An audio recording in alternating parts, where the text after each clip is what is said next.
Chapter 10, in which Passepartout is only too glad to get off with the loss of his shoes.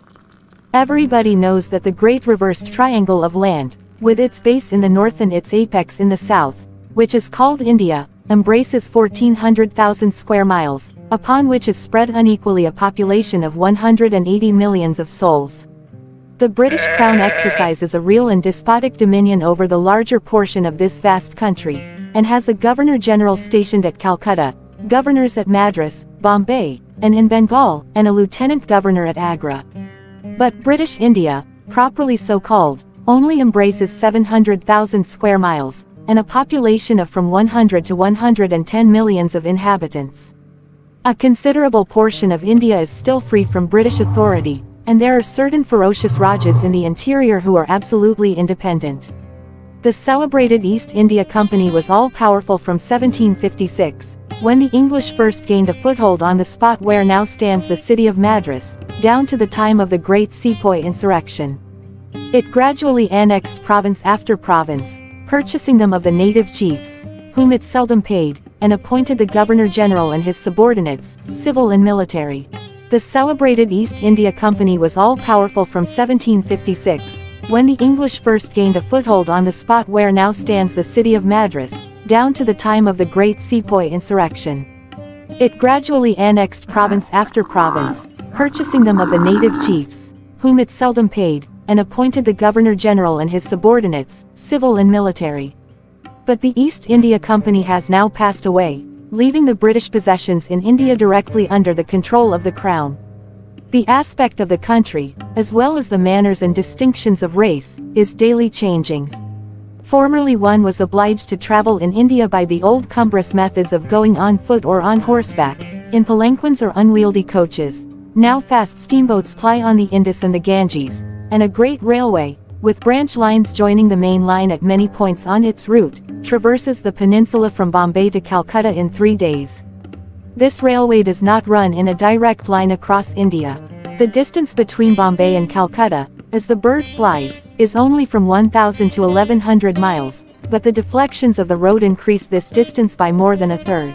The general route of the Great Indian Peninsula Railway is as follows. Leaving Bombay, it passes through Salsette, crossing to the continent opposite Tana, goes over the chain of the Western Ghats, runs thence northeast as far as Berhampur, skirts the nearly independent territory of Bundelkhand, ascends to Allahabad, turns thence eastwardly, meeting the Ganges at Benares, then departs from the river a little, and, descending southeastward by Burdwan and the French town of Chandernagore, has its terminus at Calcutta. The passengers of the Mongolia went ashore at 4:30 p.m. At exactly 8 the train would start for Calcutta. Mr. Fogg, after bidding goodbye to his whist partners, left the steamer, gave his servant several errands to do, urged it upon him to be at the station promptly at 8, and, with his regular step, which beat to the second, like an astronomical clock, directed his steps to the passport office. As for the wonders of Bombay, its famous city hall, its splendid library, its forts and docks, its bazaars, mosques, synagogues, its Armenian churches, and the noble pagoda on Malabar Hill, with its 2 polygonal towers, he cared not a straw to see them. He would not design to examine even the masterpieces of Elephanta, or the mysterious hypogea, concealed southeast from the docks, or those fine remains of Buddhist architecture, the Kanharian grottos of the island of Salsette. Having transacted his business at the passport office, Phileas Fogg repaired quietly to the railway station, where he ordered dinner. Among the dishes served up to him, the landlord especially recommended a certain giblet of native rabbit, on which he prided himself. Mr. Fogg accordingly tasted the dish, but, despite its spiced sauce, found it far from palatable. He rang for the landlord, and, on his appearance, said, fixing his clear eyes upon him, "Is this rabbit, sir?" "Yes, my lord," the rogue boldly replied. "Rabbit from the jungles." "And this rabbit did not mew when he was killed?" "Mew, my lord." "What, a rabbit mew?" "I swear to you, dash." "Be so good, landlord, as not to swear, but remember this, cats were formerly considered, in India, as sacred animals. That was a good time." "For the cats, my lord?" "Perhaps for the travelers as well." After which Mr. Fogg quietly continued his dinner. Fix had gone on shore shortly after Mr. Fogg, and his first destination was the headquarters of the Bombay police. He made himself known as a London detective, told his business at Bombay, and the position of affairs relative to the supposed robber, and nervously asked if a warrant had arrived from London.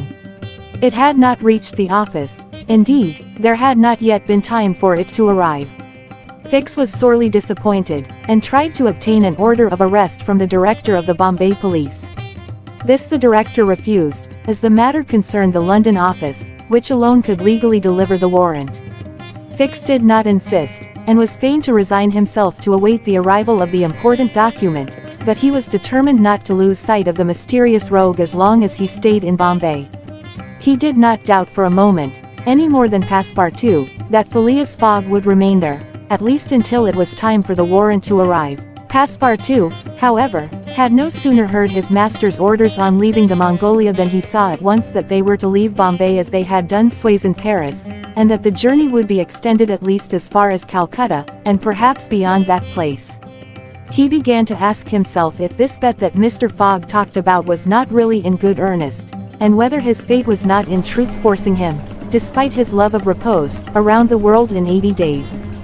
Having purchased the usual quota of shirts and shoes, he took a leisurely promenade about the streets, where crowds of people of many nationalities, Europeans, Persians with pointed caps, Banyas with round turbans, Sinds with square bonnets, Parsis with black mitres, and long-robed Armenians, were collected.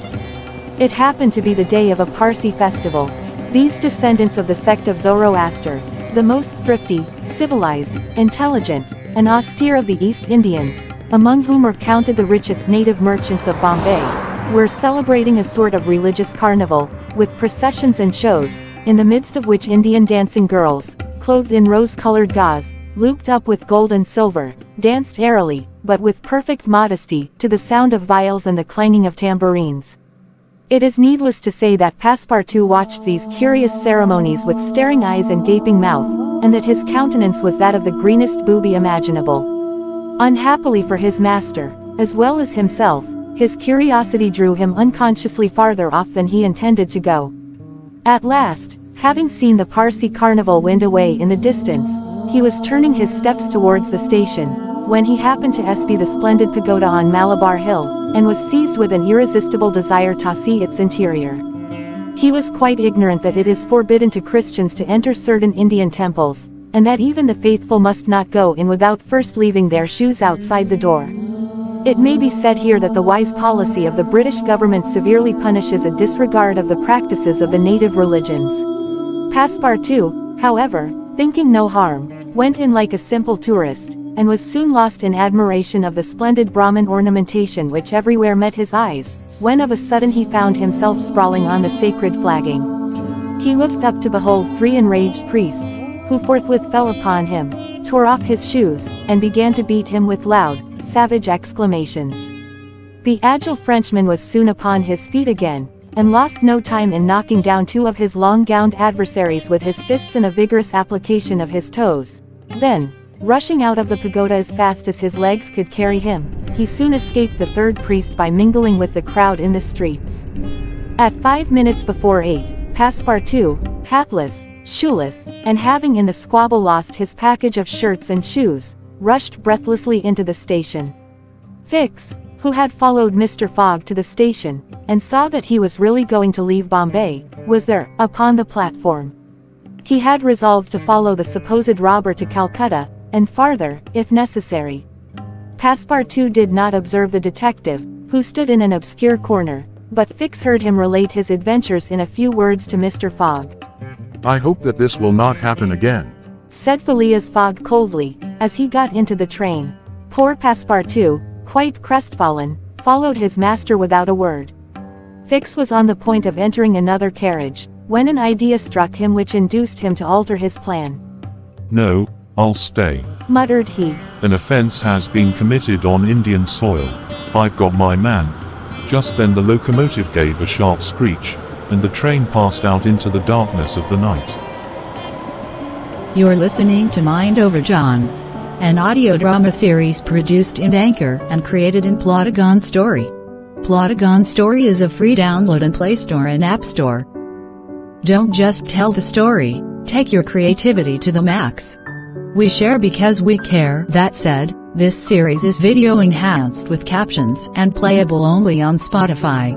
Music heard in Season 2 has been licensed by Upbeat.io, and background pictures and video has been overlaid by Pixabay creators. Remember, if you follow, you get notified of a new episode dropped. You don't, well, thoughts on you.